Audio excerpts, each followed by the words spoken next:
મિત્રો આજના લેક્ચરમાં આપણે measurement instrumentation and control in automobile સબ્જેક્ટમાં મિકેનિકલ મેઝરમેન્ટ યુનિટ નંબર 1 અંતર્ગત મેઝરમેન્ટ વિશે બેઝિક જે ઇન્ટ્રોડક્શન માહિતી જે છે તેના ઉપર ચર્ચા કરી રહ્યા છીએ કે જેના અંદર આપણે મેઝરમેન્ટ કોને કહેવાય, બેઝિક ડેફિનેશન અને મેથડ કેટલા પ્રકારની છે તેની આપણે અગાઉના લેક્ચરની અંદર ચર્ચા કરી ગયા છીએ.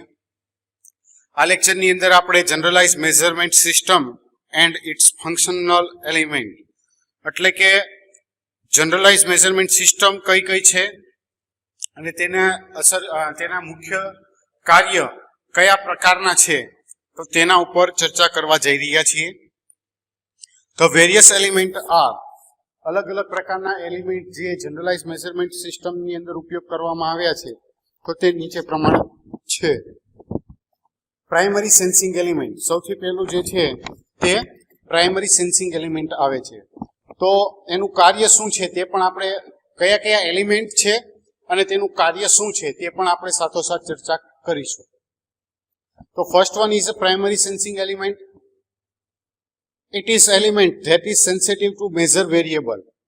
એટલે કે આ એક પ્રકારનું એલિમેન્ટ છે કે જેની મદદથી મેજર વેરિયેબલ જે છે તેના પ્રત્યે તે સેન્સિટિવ જણાય છે. The sensing element sense the condition, state or value of process variable by extracting a small part of energy from measure end and then produce an output which reflect this condition, state or value of the measure end. એટલે કે sensing element જે છે તે જે કોઈ પણ condition અથવા જે ક્રાઇટેરિયા હશે તો તેની અંદરથી એનર્જીના નાના ભાગને, નાનો એવો હિસ્સો હશે, અમુક પ્રકારમાં જે હિસ્સો હશે સ્મોલ પાર્ટની અંદર તેને બહાર કાઢે છે અથવા તો એક્સટ્રેક્ટ કરે છે. અને કોઈ પણ પ્રક્રિયા જે છે તેની અંદર જે કોઈ વેરિયેબલ હશે તેની જે કન્ડિશન હશે તે કન્ડિશન અને તેની જે વેલ્યુ હશે તે આપણને રિફ્લેક્ટ કરશે અને તેના પછી એક આઉટપુટ જે છે તે પેદા કરતું હોય છે કે જે કઈ સ્થિતિ છે અને કયા પ્રકારની સ્થિતિ અનુસાર કઈ પ્રકારની કન્ડિશન છે, કઈ પ્રકારનું એનું સ્ટેજ છે અને કેટલી વેલ્યુ છે. તો આ ત્રણેય વસ્તુ જે છે અથવા તો આ બે વેલ્યુ જે છે, પહેલું સ્ટેજ, કન્ડિશન અને જે કોઈ પણ વેલ્યુ છે તે આ ત્રણમાંથી ત્રણેય અથવા તો બે એની રિફ્લેક્શન જે છે તે આપણને દર્શાવે છે. એટલે કે મેઝરમેન્ટની અંદર આપણને તેનું રિફ્લેક્શન મેળવી આપે છે. નેક્સ્ટ આવે છે variable conversion of a transducer element. Transducer એલિમેન્ટનું વેરિયેબલ કન્વર્ઝન સેકન્ડ સ્ટેજ છે. This element convert the signal from one physical form to another without changing the information content of the signal. આ એક પ્રકારનું element છે કે જેની અંદર સિગ્નલની જે ઇન્ફોર્મેશન છે તેની અંદર કોઈ પણ પ્રકારનો ચેન્જ કર્યા વિના સિગ્નલને તેના એક ફિઝિકલ ફોર્મમાંથી બીજા ફોર્મની અંદર કન્વર્ટ કરે છે. અને જે કોઈ પણ માહિતી છે તે તેના મૂળ માહિતી આમ જે આપણે હોય જે સિગ્નલની અંદર માહિતી હોય છે તેમાં કોઈ પણ પ્રકારની છેડછાડ થતી નથી અથવા તો તે બદલાતી નથી, પરંતુ એનું એક ફોર્મ હોય છે, ફિઝિકલ ફોર્મ, તે એક સ્વરૂપમાંથી બીજા સ્વરૂપની અંદર ખાલી કન્વર્ટ થતું હોય છે. હવે જનરલાઇઝ મેઝરમેન્ટ સિસ્ટમની અંદર કઈ રીતે કામ કરે છે તો તે આપણે જોઈ શકીએ છીએ અહીંયા ફિગરની મદદથી.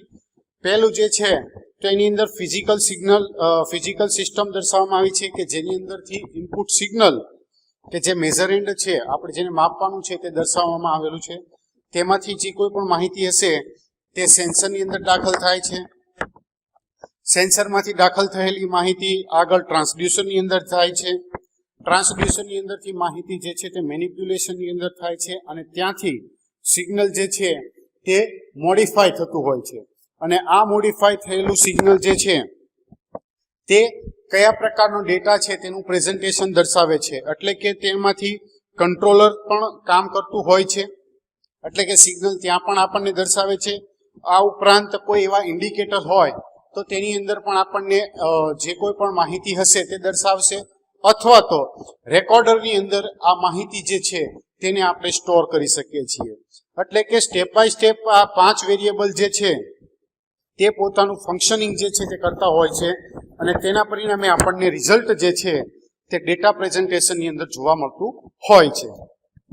નેક્સ્ટ હવે આગળ જોઈએ મેનિપ્યુલેશન એલિમેન્ટ, એટલે કે ત્રીજો એલિમેન્ટ જે છે તેની વાત કરવામાં આવી છે. This element operate on the signal according to the some mathematical rule without changing the physical nature of the variable. હવે પહેલા કેસમાં શું થાય છે કે જે ફિઝિકલ ફોર્મ બદલાય છે, ઇન્ફોર્મેશન કે માહિતી જે છે તે એમને એમ રહે છે. અહીં મેનિપ્યુલેશનની અંદર શું થાય છે કે ફિઝિકલ ફોર્મ આમ નામ રહે છે, પરંતુ જે કોઈ પણ મેઝરમેન્ટ કરવામાં આવેલી વેલ્યુ જે છે તો તેની અંદર જે એલિમેન્ટ છે તેને વેરિયેબલ તેના અંદર અમુક મેથેમેટિકલ રૂલ લાગુ પાડવામાં આવે છે, અને આ જે મેથેમેટિકલ રૂલ્સની મદદથી જે કોઈ ગણતરી થતી હોય છે તો તેના ઉપર કામ કરે છે, અને તે પોતે આગળ સિગ્નલ પ્રોવાઈડ કરતું હોય છે. નેક્સ્ટ આવે છે data transmission element. This element transmit the signal from the one location to another without change its information content. હવે ડેટા ટ્રાન્સમિશન સિસ્ટમ જે છે અથવા તો ડેટા ટ્રાન્સમિશન એલિમેન્ટ જે છે તેનું મુખ્ય કામ શું છે કે તેની પાસે જે કોઈ પણ માહિતી આવી તો તેની અંદર કોઈ પણ પ્રકારના કન્વર્ઝન અથવા તો ચેન્જ કર્યા વિના એક છેડાથી બીજા છેડાને અથવા તો એક સ્થળથી બીજા સ્થળ સુધી ટ્રાન્સમિટ કરવાનું. નેક્સ્ટ આવે છે data presentation element. The element provide a display, record or indication of from the manipulation element. હવે જે કોઈ પણ ડેટા પ્રેઝન્ટેશન એલિમેન્ટ જે છે કે જે આપણે લાસ્ટની અંદર ઉપર ફિગરમાં જોઈ ગયા કે તેની અંદર આપણે રેકોર્ડિંગ, ઇન્ડિકેશન અને સિગ્નલિંગનું જે ત્રીજું કંટ્રોલર હતું, તો ત્રણેય જે સ્ટેજ હતા તો તેમાંથી કોઈ પણ એક પ્રકારનું હોય તો જે આ પ્રકારનું જે એલિમેન્ટ જે છે તે ડિસ્પ્લે આ પ્રકારનું એલિમેન્ટ જે છે તે ડિસ્પ્લે ઉપર જે કોઈ પણ તેનું પરફોર્મન્સ હશે, મેનિપ્યુલેશન થયેલો જે ડેટા હશે તે આપણને ઇન્ડિકેટ કરે છે. એટલે કે સિગ્નલ પણ હોઈ શકે, અમુક રેકોર્ડ હોય તો તે પણ દર્શાવે છે, કંટ્રોલિંગ કાંઈ કરવાનું કરેલું હોય તો તે પણ આપણને દર્શાવતું હોય છે. એટલે કે ત્રણેય આ પ્રકારની જે મેથડ જે છે તેમાં અલગ અલગ સ્ટેજ ઉપર અલગ અલગ કાર્ય થાય છે કે જેમાં ઇન્ફોર્મેશનને કોઈ પણ પ્રકારના છેડછાડ વિના એક પછી એક તબક્કામાં પસાર થાય. પહેલા ફિઝિકલ ફોર્મ બદલાય છે, ફિઝિકલ ફોર્મમાંથી તેને અંદર મેથેમેટિકલ રૂલ્સ નિયમો લાગુ પડતા હોય છે, અને છેલ્લે તેને એક સ્થળેથી બીજે સ્થળે ટ્રાન્સમિટ કરી અને તેને પ્રેઝન્ટ કરવામાં આવતી હોય છે. નેક્સ્ટ હવે આગળ જોઈએ stage of the general measurement system. હવે જે જનરલ મેઝરમેન્ટ સિસ્ટમ આપણે જે ચર્ચા કરી તો તેની અંદર કયા કયા પ્રકારના સ્ટેજ છે તો તેની વિશે જોઈએ. હવે તો general measurement system consist of the following 3 stage. General measurement સિસ્ટમની અંદર 3 સ્ટેજ આપવામાં આવેલા છે. Stage 1, this senses desire input to exclusion of all the other and provide the analog output. આ પ્રકારના જે સ્ટેજની અંદર સેન્સ કરવામાં આવતા જે ઇનપુટ હશે તેને તે અસર કરે છે. આ ઉપરાંત જે કોઈ પણ બાકીના એલિમેન્ટ હશે તો તેની સાથે તેમાં જે પ્રકારનું જે ઇનપુટ સિગ્નલ હશે તો તેને તે અનુભવે છે, અને ત્યાર પછી બાકી રહેલા જે એલિમેન્ટ જે છે તેને દૂર કરવા માટે એનાલોગ આઉટપુટ જે છે તે પ્રોવાઈડ કરતું હોય છે. Types and example. હવે કયા કયા પ્રકારના સ્ટેજ આ સ્ટેજની અંદર આવે છે તો તે જોઈએ. તો સૌથી પહેલા આવે છે મિકેનિકલ ટાઈપ. તો મિકેનિકલ ટાઈપની અંદર એક્ઝામ્પલ છે કોન્ટેક્ટિંગ સ્પિન્ડલ, સ્પ્રિંગ માસ, ઇલાસ્ટિક ડિવાઇસ. ઇલાસ્ટિક ડિવાઇસની અંદર પાછું આપણને એક્ઝામ્પલ આપવામાં આવેલા છે કે બર્ડન ટ્યુબ પ્રેશર ગેજ અને and providing ring for the force. Force માટે જે રિંગ આપવામાં આવી રહ્યું હોય છે તે, અને લાસ્ટ છે એક્ઝામ્પલ તે ગાયરોસ્કોપનું છે. સેકન્ડ ટાઈપ આવે છે ઇલેક્ટ્રિકલ ટાઈપ.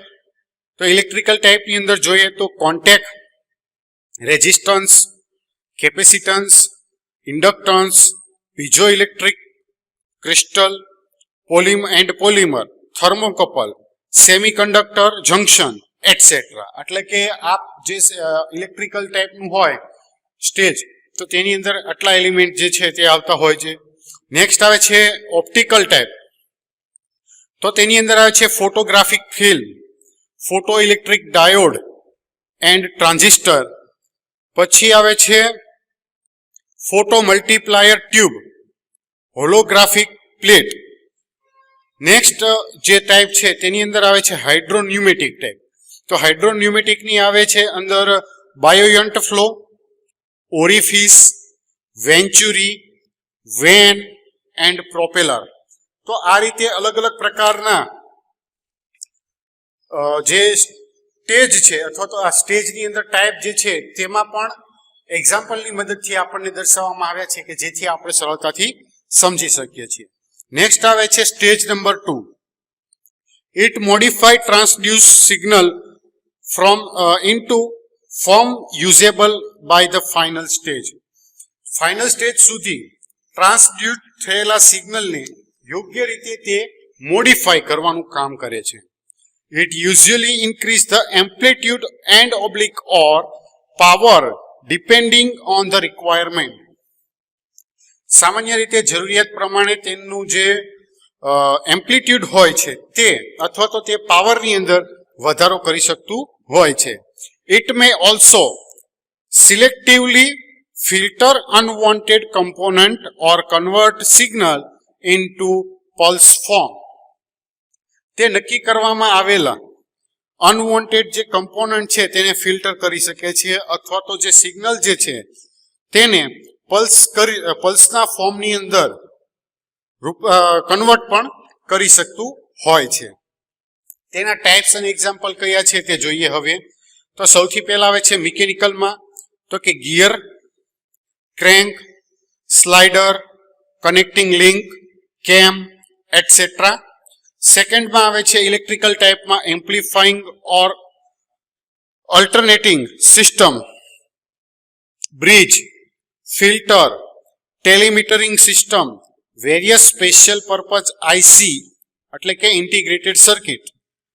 નેક્સ્ટ આવે છે ઓપ્ટિકલ ટાઈપની અંદર જોવા જઈએ તો mirror, lens, optical filter, optical fibre, special filter એટલે કે પિન હોલ અને સ્લિટ. નેક્સ્ટ આવે છે હાઇડ્રોન્યુમેટિક ટાઈપમાં પાઇપિંગ, વાલ્વિંગ, ડેશપોટ એન્ડ પ્લેનમ ચેમ્બર. તો આ રીતે સેકન્ડ સ્ટેજ માટે પણ મિકેનિકલ, ઇલેક્ટ્રિકલ, ઓપ્ટિકલ અને હાઇડ્રોન્યુમેટિક ટાઈપના તબક્કાઓ જે છે તે જોવા મળતા હોય છે અને તેના એક્ઝામ્પલની મદદથી આપણે જોઈ ગયા. નેક્સ્ટ આવે છે third stage. It provide an indication or recording in the form that can be evaluated by the unaided human sense or by a controller. એટલે કે તે જે કોઈ પણ ફોર્મની અંદર સિગ્નલ કે રેકોર્ડિંગ હોય તે પ્રોવાઈડ કરતું હોય છે કે જેનું મૂલ્ય કોઈ પણ પ્રકારના હ્યુમનના સહાય વિના અને જે હ્યુમનની આપણે શું કહેવાય સેન્સ નો ઉપયોગ કર્યા વિના અથવા તો કંટ્રોલર દ્વારા કરી શકાતું હોય છે. It record data digitally on a computer. અને આ જે છે તે કોમ્પ્યુટર ઉપર ડેટા ડિજિટલી રેકોર્ડ કરતું હોય છે. Types and example. હવે એના પણ પાછા ટાઈપ અને એક્ઝામ્પલ આવેલા છે, તો તેની અંદર કયા છે તે જોઈ લઈએ. First one indicator display type. Display ટાઈપના ઇન્ડિકેટર. હવે આપણે થર્ડ સ્ટેજ છે કે જેને આપણે ડેટા પ્રેઝન્ટેશન વાળો જે આપણો 5th એલિમેન્ટ હતો તે વાત કરી છે અહીં. તો ફર્સ્ટ વનમાં આવે છે ઇન્ડિકેટર ડિસ્પ્લે ટાઈપમાં moving pointer and scale, moving scale and index, light beam and scale, electron beam and scale એટલે કે oscilloscope and liquid column. Second one આવે છે ડિજિટલ ટાઈપની અંદર direct alphanumerical read out. Next આવે છે recorder, તો તેની અંદર આવે છે digital printing, ink pen and chart, direct photography, magnetic recording એટલે કે હાર્ડ ડિસ્ક અથવા તો જે ટેપ હોય તો તેની અંદર કરવામાં આવતું હોય. નેક્સ્ટ આવે છે પ્રોસેસર અને કોમ્પ્યુટરમાં various type of computing system, either special purpose or general use to feed the read out, recording devices and or controlling system. હવે પ્રોસેસર અને કોમ્પ્યુટર જે છે તો તેની અંદર અલગ અલગ પ્રકારની કોમ્પ્યુટિંગ સિસ્ટમ છે તેનો ઉપયોગ કરવામાં આવે છે અને તેના માટે ઘણી વખત સ્પેશિયલ ટાઈપના હોય છે અથવા તો જનરલ પર્પઝ ટાઈપના હોય છે કે જેની અંદર આપણે જે કોઈ પણ રેકોર્ડિંગ ડિવાઇસ છે તે લગાડવામાં આવી હોય અથવા તો જે રીડ આઉટ ડિવાઇસ જે છે તે દર્શાવતી હોય અથવા તો તેમની કંટ્રોલિંગ સિસ્ટમ જે છે તે તેની અંદર અટેચ કરવામાં આવતી હોય અથવા તો સ્પેશિયલી તેને બનાવવામાં આવી હોય. એન્ડ લાસ્ટ ટાઈપમાં આવે છે કંટ્રોલર. હવે કંટ્રોલર જે છે તેમાં અલગ અલગ પ્રકારના કંટ્રોલર જે છે તેની વિશે જણાવવામાં આવેલું છે. એટલે બધા જ પ્રકારના કંટ્રોલર પણ ડેટા પ્રેઝન્ટેશન એલિમેન્ટની અંદર આવતા હોય છે. તો આ રીતે જનરલ મેઝરમેન્ટ સિસ્ટમની અંદર જે મુખ્ય 5 એલિમેન્ટ જે છે તે વર્ક કરતા હોય છે અને સ્ટેજમાં કઈ રીતે એક પછી એક તબક્કાવાર 5 એલિમેન્ટની અંદર પ્રોસેસ થાય છે અને તેની અંદર કયા કયા પ્રકારના એલિમેન્ટની તેની સાથે કયા કયા પ્રકારના ડિવાઇસીસ જે છે તે લગાડવામાં આવતા હોય તો તે પણ આપણે સાથોસાથ જોઈ ગયા.